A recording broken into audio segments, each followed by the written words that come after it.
যেই সংবাদে সবার মধ্যে হয়েছিল পরিস্থিতি তার থেকে কোন রকম অবনতি হয়নি।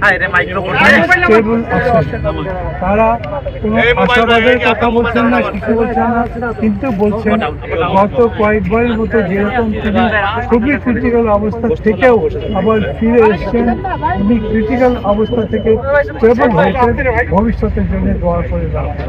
ওনারা আমাকে বললেন আপনি পারলে আপনার যদি মিডিয়ায় জিজ্ঞেস করে তাদের মাধ্যমে দেশবাসীকে বলবেন দোয়া করতে, উনি ইনশাআল্লাহ ফিরে আসবেন। এই লাস্ট লাইনটা আমি বললাম, ওনারা এরকম করে বলেন নাই, তবে তাদেরকে আবার আশাবাদী করে। বিদেশে নেওয়ার বিষয়ে কোনো আলোচনা? বিদেশে নেওয়াটা এখনই নেওয়া যাবে না সম্ভবত, মানে ফ্লাই করবার জন্য যে স্টেবল কন্ডিশন দরকার ওইটা হয়নি। তারা মনে করছেন এটা খুব শীঘ্রই হবে। আর বিদেশে যাবার জন্য যে প্রস্তুতিগুলো নিতে হয় সেই প্রস্তুতিগুলো তারা নিয়ে রেখেছে, তাই আমাকে বললেন। কোন দেশে? সিঙ্গাপুর তো প্রস্তাব করা হয়েছে, ইউরোপের কথাও বলা হয়েছে, ওইটা তারা সিলেক্ট করেনি।